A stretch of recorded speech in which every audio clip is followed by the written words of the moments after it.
It's Travis, and welcome to Marketing Unboxed.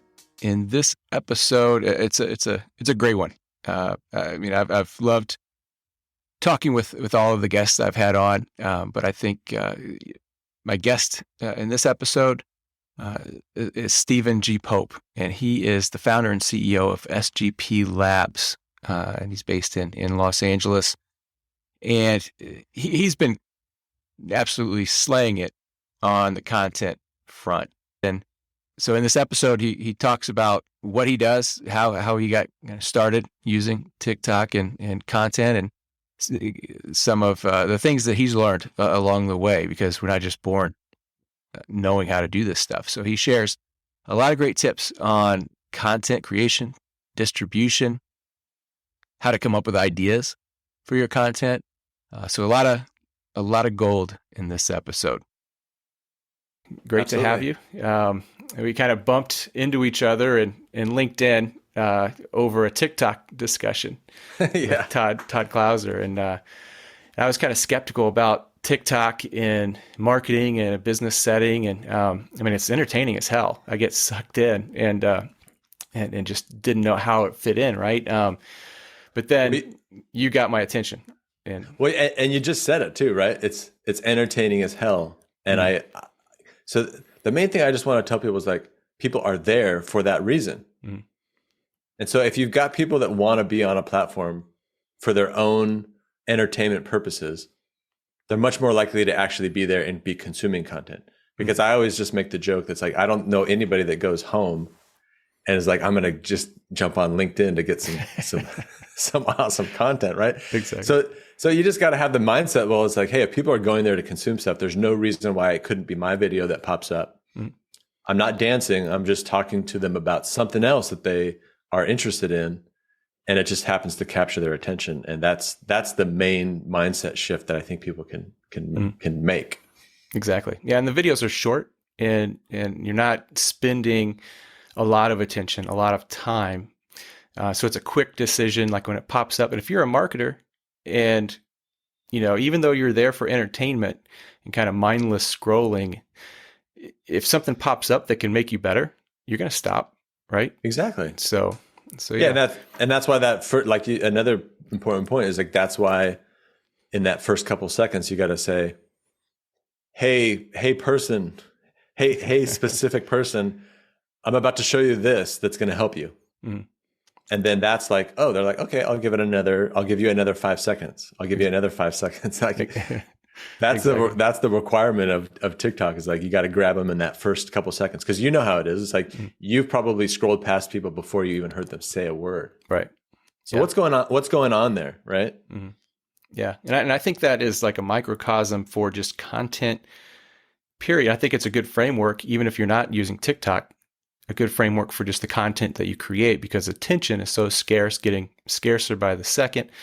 And you only have, it's just like a website has always been. You have a few seconds to really get them to subconsciously, and it is subconscious. They're not really thinking through that quickly, right? Right. Yeah. Do I stay or do I go? Is this for me or is this not for me?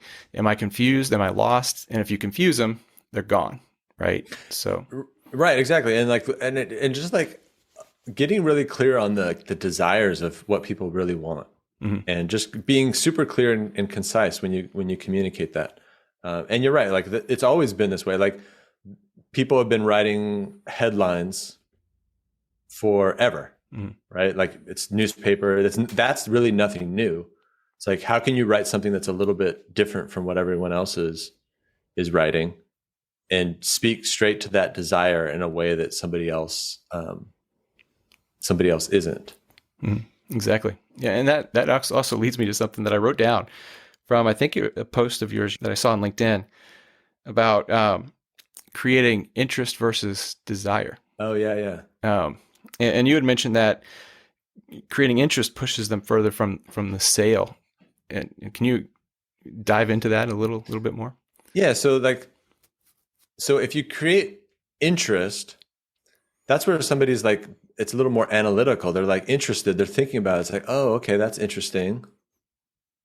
I want to go research more. Like, if you're interested in buying a car, Like that's when you're in the mode where you're like going to all these different cars, you're going through all the details. So creating interest at times isn't, I'm not saying that you should never create interest, but it's when people are really desire your product or desire what you're talking about, that it's a little bit more where they're just like, they're coming towards it. Mm-hmm. It's less about that, people, analyzing every little piece of it, where they're really in more of a thinking mode versus the desires like, yeah, I want that. Like, give me that. What is it you're talking about? I want to buy that. So when you're talking about desires, that's a little bit more just like speaking to like the primal brain of what they're really interested in. Mm-hmm. Because another interesting thing that I've just realized more recently, and this goes into like how people describe their products and whatnot, is like people do not want to do work. Right.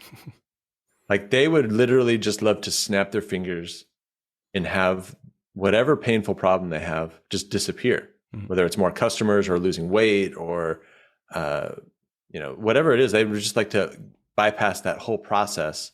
Like when people want a new car, like a lot of people probably dread that process of going to the dealer and like having them go through the upsells and having to negotiate the price. That's probably like what keeps some people from even doing it. Yeah. So you really want to keep people focused on their desires. People do want to know like the basics of how you're going to get them there. But like the more you go into all that nitty gritty detail, the more it's going to create all these questions and thoughts and analyzing of this and that, as opposed to just focusing on what they really are desiring and keeping them focused on that and showing the authority that you can actually deliver on that. Yeah, exactly. And I think it's kind of like you almost have to create content. I mean, you do have to create content for where people are in that process. And if you just create interesting content, you're never going to get them closer, right? Right. And I think, have you read Story Brand by Donald Miller? Oh yeah, that's one of those ones that I'm always because I feel like that's one of those books where you read it and you can like actually apply it. Exactly. Whereas a lot of marketing books are just like, well, that was really interesting. Again, we're talking about that was really interesting, but like, what do I do with it? Yeah, I love that book because it's just like very like, just practical. Like you break this journey down into a few sections, and even when I'm working with clients, they don't have to read that book, but if they do, I think it supplements everything we do in a much better, in an actionable way that I feel like. So anyway, yeah, I love that book. Yeah. And something you said made me think of it because it takes energy to think and you can get wiped out really quickly. And I remember him saying something, I don't know if it was in the book or a video of his, that if you want to lose interest really quickly and have someone tune out, is when someone asks you, hey, what do you do? And you say, it's complicated. They're going to be like, oh, okay, I don't have the calories right now, the process, it's complicated, right? For a simple question. So yeah, and it's also an important part too, is that like in a sales process specifically, like when I was even developing this new product and I was going through the iterations of all that stuff, there was a certain point where people were very interested in kind of like the technical aspects of some of this stuff.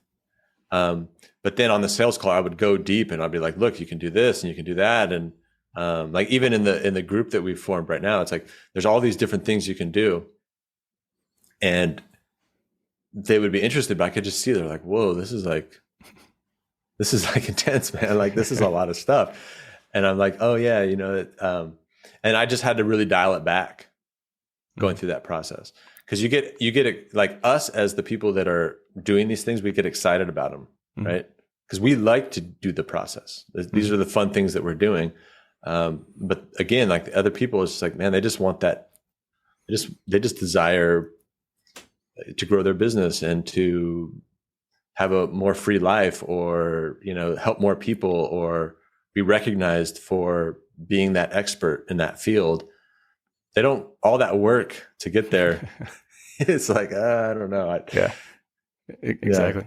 Yeah. I enjoy the process.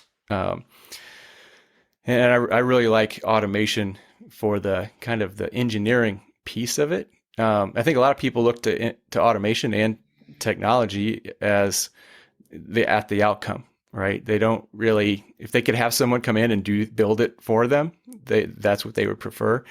And I think that's why they stop. They get into it and they're like, oh, this is too hard. I don't really enjoy this. I just want it done, right? Mm-hmm. But I actually enjoy. I'm looking forward to. I haven't had a chance to really dig into the group and what you're sharing yet. I plan to do that this last 2 weeks of the month when I'm going to take some time to just like do some fun stuff, right? Yeah. But I'm really looking forward to understanding how it works, how everything fits together, because it is complex. I mean, you were an engineer, right? Right. Yeah. So building stuff is what you do. Yeah, and it's actually been quite fascinating to even start working with the group as well, because what I'm realizing is, and this was like the first couple of videos that I actually made that are inside there, which is like, hey, before you touch any of the automation, unless you just love technology and you want to nerd out and play around, by all means, go start jumping into some of that. But really just map out your content workflow. Mm-hmm. Like you record, and then what happens? Like what's that manual process that you would go through? And create a simple workflow on how your podcast gets recorded and then gets turned into clips, and then who's involved with that. And then if you're creating individual pieces of content, like let's say you're creating a TikTok, like how do you envision, publishing that stuff out? And if you're not publishing to Instagram yet, or if you're not publishing to YouTube yet, then don't try to automate it. Just like, what's the minimum viable workflow that you have? Spend some time on that. Get really clear on that. Implement it. Are you doing it manually? And then if you're doing it manually, then start thinking about, okay, how can you automate this? Because I've just been through the process myself. Like as an engineer, I've automated, I've created things that do stuff for me. And then I'm actually like limited. I'm like, oh, this is actually more of a pain. Yeah. Than if I had just done it manually or not done this, So that's been one of the main takeaways that I've really learned, and even just in like the first couple of weeks of this automation group that I've created, is like, how am I going to help people not just build technology and add value to what they're actually doing, and then also navigating just that everyone's at a slightly different level too. And so how do I help people and just push them along in a really valuable way? Exactly. Yeah. And I'm to the point, and another reason I'm really excited, besides just getting in and building it, I'm to the point where I like creating content. I'm starting to create a lot more. I'm kind of in a rhythm, and it's just going. That's cool. But I'm backed up as hell with the editing and like putting it together. And now I'm starting to think, man, I really need to focus on creating the content and building my business, which is just getting off the ground. Right. Is my time really best spent doing this middle piece, right, of between creating it and distributing it. Right. And so that's where I need to figure out, and also need to look into hiring someone potentially to edit. And do you hire someone to edit your stuff? Yeah. So the way I've always focused on is like, okay, so the reason why we create content is to create value for other people. And so when I think about what my role is and what automation's role is, I keep focused on that. And so where are you going to provide the most value in that chain of creating content that's going to maximize the value creation? And so, for you, it might be doing the podcast, planning out what the content is, listening to what people are saying, so that you know what kind of content to create. And then maybe at the very least is, when you are making clips and stuff like that, is just going into the script and just selecting what the clip is. And then as soon as that piece is done, then you figuring out how that workflow moves on without you. Because at that point you could share the script. You could say, okay, I'll send this to your assistant, and they could clean up this. They could clean up the transcript. They could remove the ums and the ahs. They could send it to a video editor to just, or they could use a tool because you could literally export the video from the script and just keep it at that, right? You don't even have to send it to an editor. So I think that's the trick. It's just like making sure that you're creating value, making sure you're listening, so you're creating good content. And then when you're pushing that stuff out, like what are people saying? What are they commenting on? That's where you probably provide the most value. Some of those other pieces, somebody else could probably be doing. And then I'm sure at some point there's somebody else that could find those clips. They know enough about what you're doing and enough about the audience that they could find the clips. But sometimes that's hard to do in the beginning. Exactly. They'll go in and they just won't know what should I clip out? Where should I start the clip? Where should I end the clip? Exactly. Yeah. And what platforms are you currently distributing on right now when you create your content? So I am, I'll say where I'm distributing and then kind of where I'm active, right? Yeah. So I'm active on LinkedIn, I'm active on YouTube, and I'm active on TikTok. I am pushing my content to Instagram, and I'm also pushing it to Pinterest, and my website. Those are the main places. I've experimented with some other places, but when I say active or not active, what I just mean there is like I'm trying to actively grow it. Because like, why do I put when I push to Instagram and when I push to Pinterest, I am going there to make sure that like if people comment or this or that I'm responding and listening. But I partly did that also just to build out my system for being able to do that. But I think when you want to grow on a platform, you have to be actively engaged with that community and you're commenting and interacting with them. I'm just less able to do that. I just don't have enough time on those other platforms. So that's how I differentiate it. It's like I'm active on those like YouTube, TikTok and LinkedIn, and I'm publishing to a few other platforms just to kind of build out my abilities and, learn how that stuff works and pushing boundaries a little bit. But it's I don't know. It's an interesting game. It can be kind of it can pull you away from other different things that you should be focusing on. So that's why I phrase it that way. Yeah, exactly. Yeah, you can't be active in the ways that you would need to be active on every platform to grow it and to build it like you would want to if you were really interested in doing that everywhere. So you have to focus. Yeah, and I do see growth on those platforms. Like I'm getting followers on Instagram. There's a lot of organic reach on Pinterest, but I wouldn't say I have the expertise to grow there. Yeah. Even though I'm kind of playing in those areas and just lightly monitoring what's happening there. But at some point, I will. Yeah. And I'd say the three that you're active on are probably the places where you get the most bang for your buck, right? They're not heavily, there's algorithms with LinkedIn and it can be a little tricky sometimes, but YouTube, that's Google. They're hosting it. They're getting their ads. They're not going to really screw with it too much, hopefully, like they have with search, right? Like getting an organic result to show up in Google search and get the traffic directed to your site. Google doesn't want that anymore. They want you to stay there, consume, right? But YouTube, that's what you're doing. So it's a great platform for that. Yeah. Yeah. And then on the YouTube front, what I'm doing there is like, that's where I essentially deliver my live show, which is usually like a 10-minute to a max 30-minute video. And that's just part of like, that's like the delivery mechanism. And then how I'm actually getting people to watch those videos is still kind of organically through LinkedIn and TikTok. So, I have an email list and I kind of have an engine around that. It's like promote the next show. Hey, check out, this is what I'm going to be doing on Thursday. Here's the link. Actually what I do is I say, I'm going to be doing this show, sign up on the email list. And then I'm collecting emails, right? And then then a couple of days later, I'll promote it to the email list. I'll say, hey, it's live. This is where the link's going to be. And then from that point on, I'm promoting the actual live link.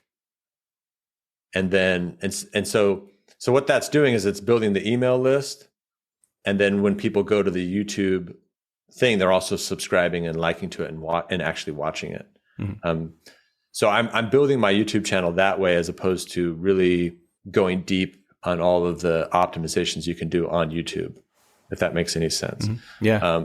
I want to swing back and do that. But again, it's just like you only end up having so much time. But I've noticed a lot of growth by moving the TikToks over to YouTube as the YouTube Shorts, and then promoting YouTube from those other awareness channels. And with the YouTube Short, I know, and I'm just now starting to really get into YouTube. I haven't done much other than consume on it. I know you can add little links and things that pop up in the shorts. Do you then link to the full episode? So if they wanted to go there next, or do you promote that in any way? Yeah. So, what I do most of the time is so when I talk about the YouTube Shorts is so I'm making the TikToks, and then all of those TikToks end up going to be YouTube Shorts as well. And gotcha. So the advantage on that front is just that YouTube is pushing those shorts more than they otherwise might push some of your other content. So it's just an easy way to grow on YouTube, because they're on some of the videos, I'll get 1,000 views, which I don't get organically if I produce a 10-minute, 20-minute video. I think later on I will, but and so all of my TikToks go to YouTube, and that's helping grow that channel.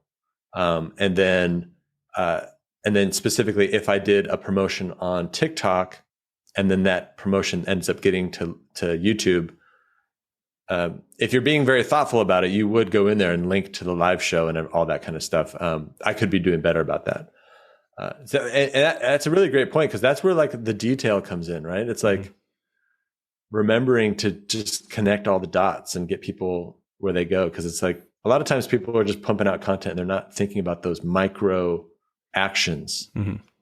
Like you just kind of brought up, it's if you get that TikTok over there and it's promoting something on YouTube, get into the description and get that link in there and make sure people can kind of connect everything. Yeah. It's almost kind of like the old inbound HubSpot thing, right? You have a blog post, and in that blog post, you have an ebook, and you're always just constantly driving them to the next place. Instead of Google keeping that audience, you're keeping that audience, right? Yeah. So and it takes that attention to detail. Mm-hmm.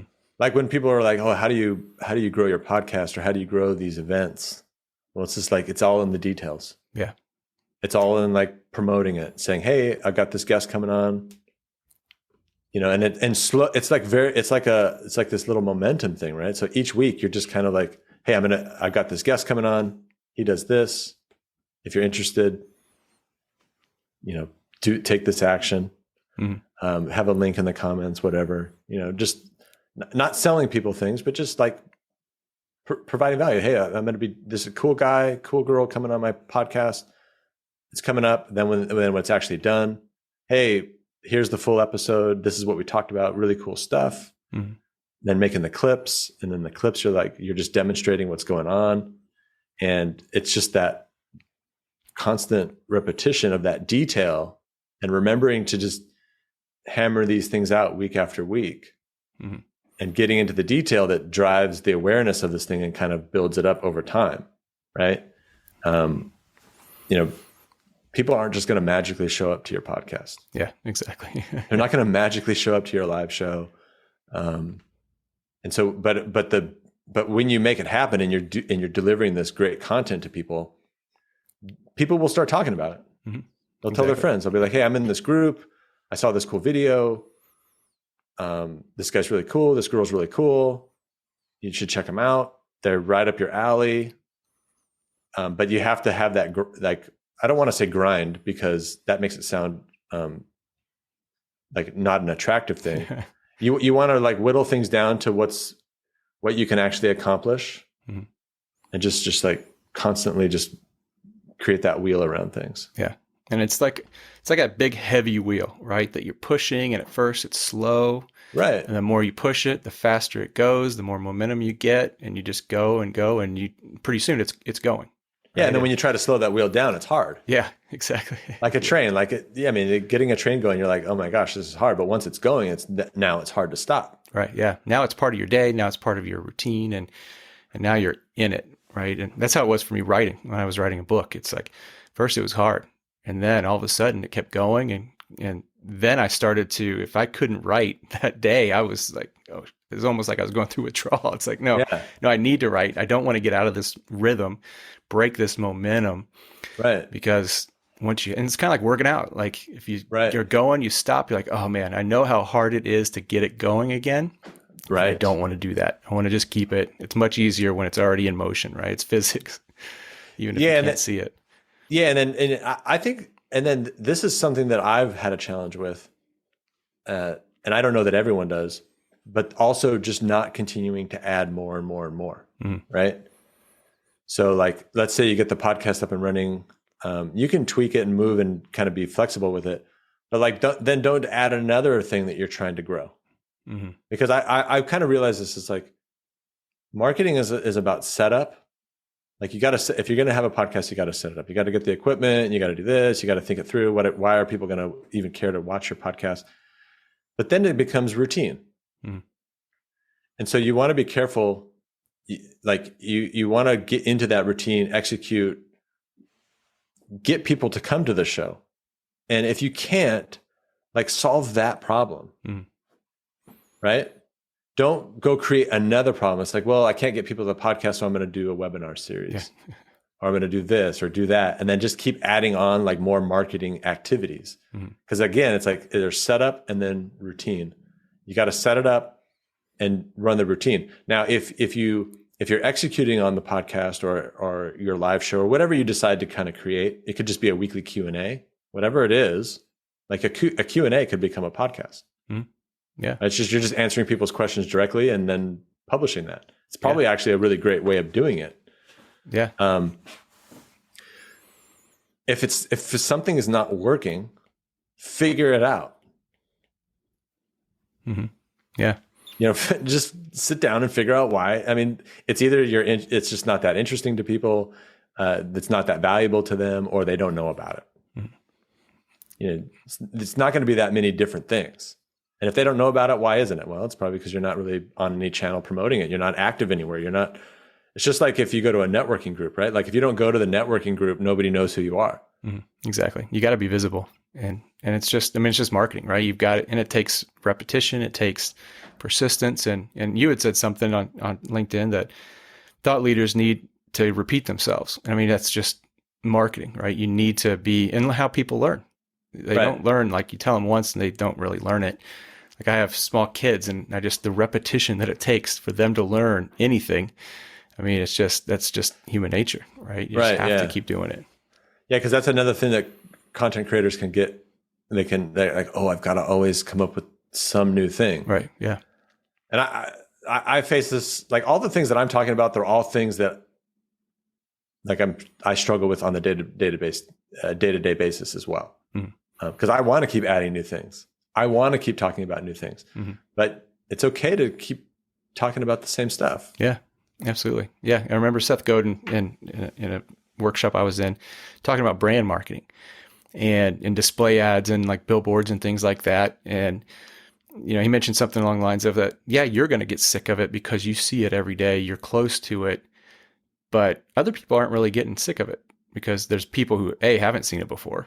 It's the first time. There's people who have seen it, but they weren't really paying attention, right? And so they're not getting as sick of it as you are.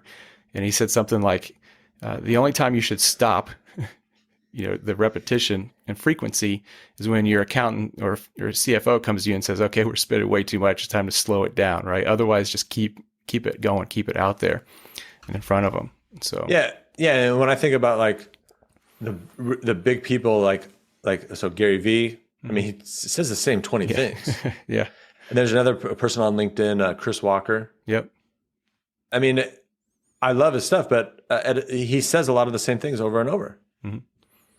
Absolutely. And I still consume it. I still watch. I know what he's saying. Yeah. I still watch. Like, oh, here he goes again. But it's that reinforcing feeling.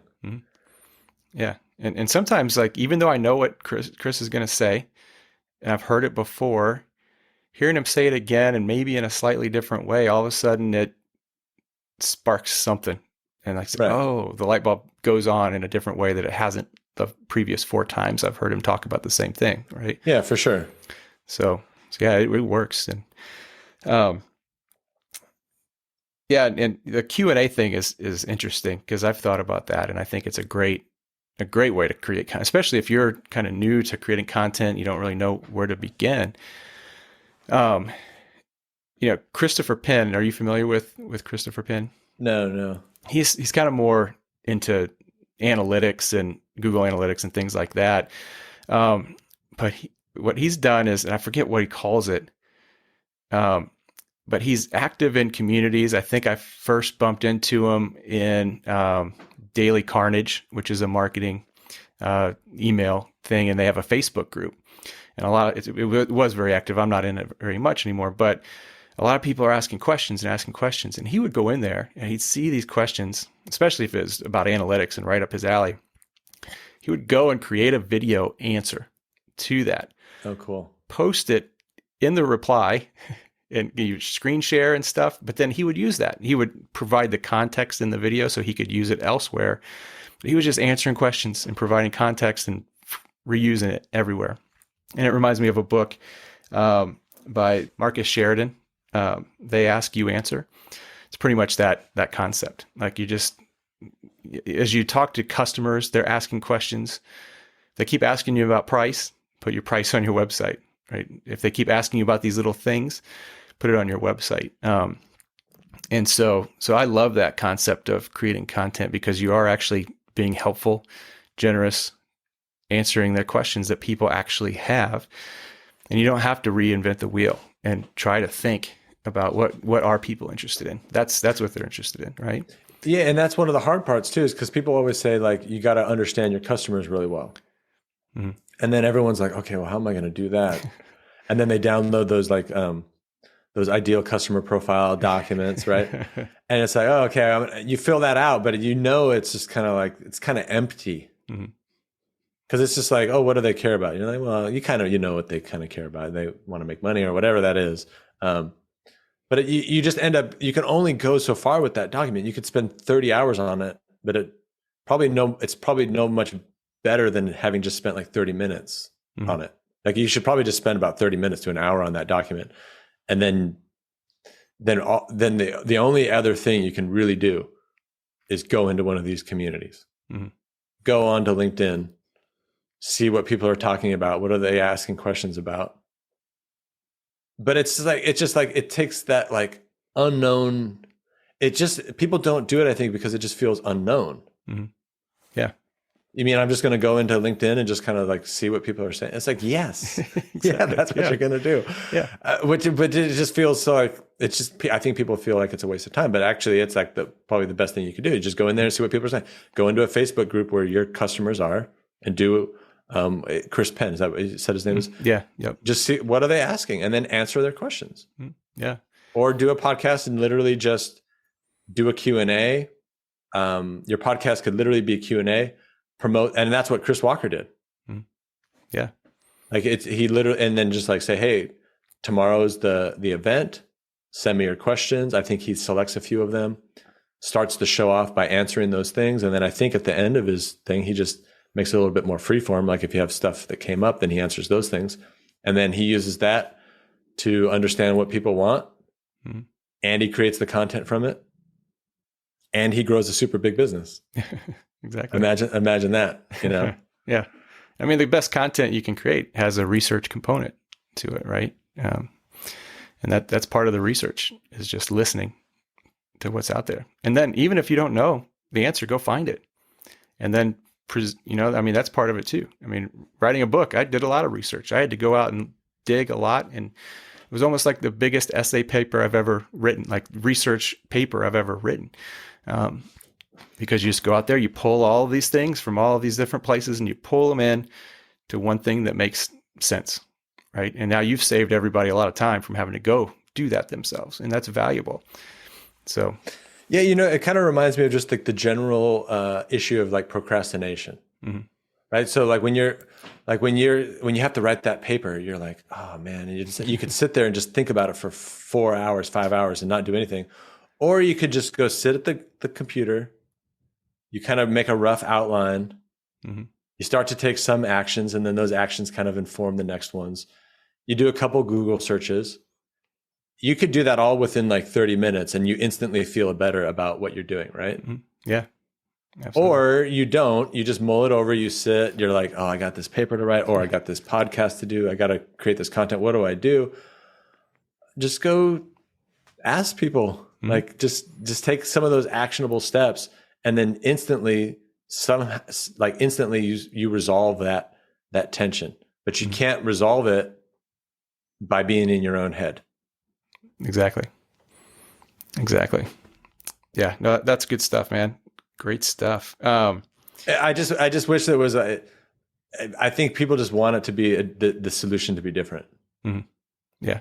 They want it to be just like, oh, can I just, tell me what to do? Tell me exactly what to do and I'll do that.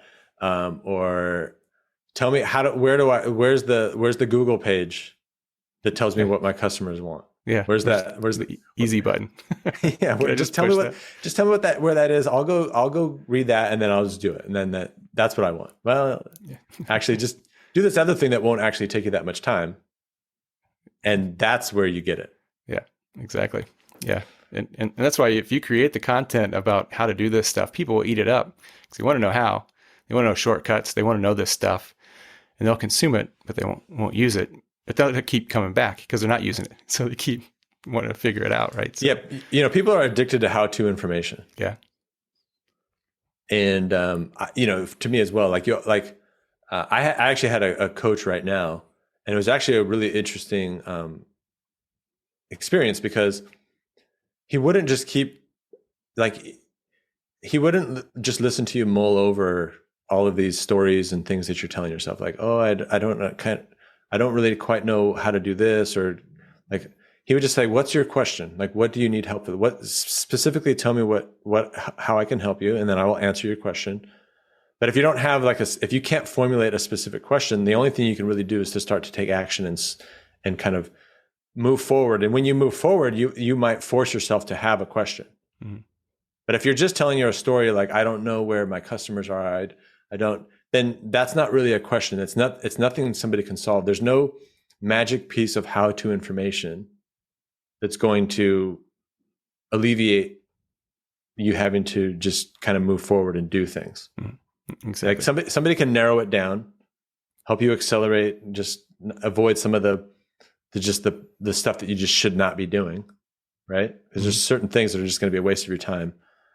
But other than that, like, you're going to have to move forward, and like just craving more and more how-to information is probably just going to make things more and more confusing because there's a million different ways to get to the top of a mountain. Usually there's this way for this guy, there's this way for that guy. And so you kind of have to just start going up the mountain. And then when you hit that rock, when you hit that barrier, there's an expert that can help you uncover that barrier and say, okay, well, on this specific part of the journey you're on, like, just here's a good hammer you can use for this one, or here's a good rope you can climb over this one.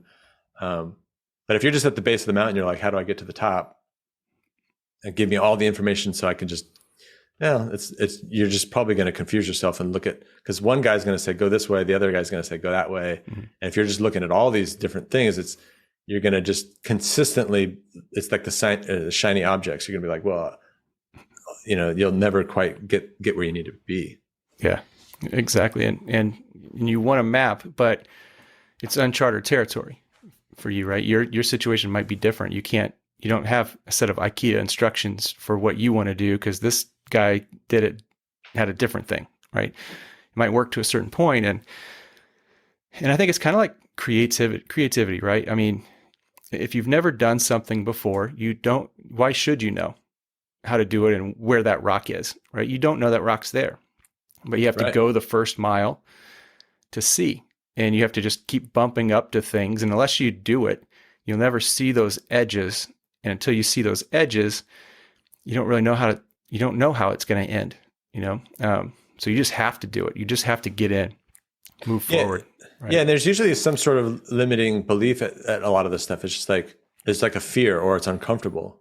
Mm-hmm. So it's really more just about making a commitment to take some sort of action. And then it's like, as soon as you take that action, everything becomes like 90% more clear. Mm-hmm. Yeah. But it's just like, there's a million different things that you already know how to do. And when you're forced to, that's why the commitment is important. That's the most important thing about the commitment, is that you're committed to this goal. So all those other things you already know how to do that could easily distract you, and I could go down that route, you won't go that way because that's, that's not going to take you to where you need to go. So you're focused on that uncomfortable new thing that maybe it's, you're a little bit afraid, or you're uncomfortable, or it's just out of your, whatever it is, just focus on that thing and just start edging toward it. And that's how you end up getting there. Yeah. Yeah. And I think understanding where the fear is coming from too, putting it kind of in its place. Because what is that fear? Is it because you don't know what you're doing? I mean, that's not something to be afraid of, right? But I think the fear is that you don't know what you're doing, what you're going to create, especially now in this digital world and creating content. People might see it, right? And you want people to see it, but you're also fearful people might see this.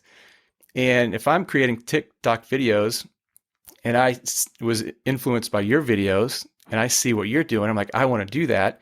And I try, and mine suck. Like they have sucked. I did try it. And I'm like, I like your videos, I like yours. I want to be where Steven is. And I just want it right now, right? But it's like, Steven had to do it for a long time to get that to where he is, right? It just didn't happen overnight. Maybe it did, but.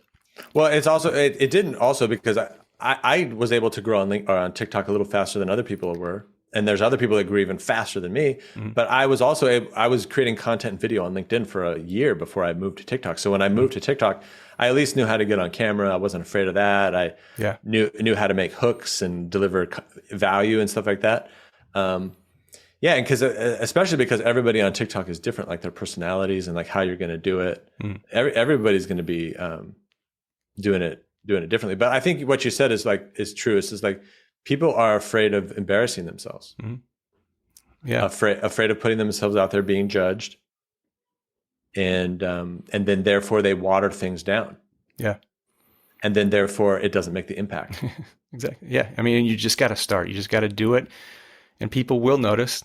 And maybe it's not great, but if you don't get that out, it's like Stephen King has said about writing. You have to get so much shit out before the good stuff shows up, right? I wrote 56, maybe 65,000 words for my book and pared it down to 35,000. Wow, yeah. Because I had a lot of shit had to get out to get to the stuff that mattered, right? So you just have to do it. You just have to do it. That's awesome, man. That's a great accomplishment. That's awesome. Thanks. But yeah, I think creating content, creating anything, doing anything new is the same, it's all invented, right? No one was ever born just being able to do TikTok videos. Ever. Right. So. And I think that's what's interesting is I've noticed that different companies run up against these challenges in different ways.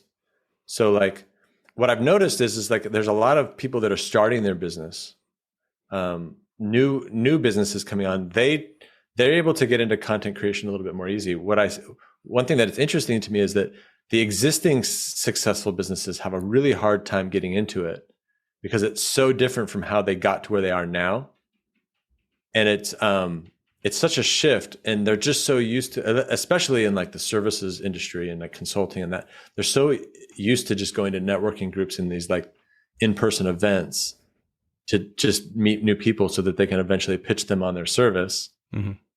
The idea of creating content and getting into some of these things, getting on a video, it's so foreign and so hard for them to get into, which I find I think it's going to eventually be dangerous for them because there's all these people creating content are essentially going to wipe them out. Yeah. So I think it's imperative that these companies do figure it out, but it's an interesting challenge for them specifically because they're kind of successful now. I know lots of people whether it's a lawyer or a consultant or they have good businesses mm-hmm. built on that traditional model. And they just have no idea how to get into this stuff because it's where do you even start? Yeah. And how do you take time away from the things that you already know work and start to chip away at it? Exactly. Cool. Well, yeah, thanks, man. And I feel like I can hear my kids. I have these things on, so it buffers it, but I kind of hear a few screams. I've they're going to bust through the door. Exactly. So before things get too off the rails with that and can't edit that out, probably wrap it up. But yeah, I appreciate it. Really appreciate you coming on, man. Absolutely. It's been awesome. Yeah. Awesome. Well, thanks for having me on. I appreciate it. And that wraps up another episode of Marketing Unboxed. Really appreciate you listening. Please tell others if you enjoyed the conversation I had with Stephen and some of the other guests I've had on the show. Got some exciting guests coming up, some really, really good guests. Todd Klauser from Refine Labs and Kyle Lacey from Seismic. And also contemplating changing things up a little bit, maybe doing something a little different. So stay tuned for that. Anyway, appreciate you. I'm out.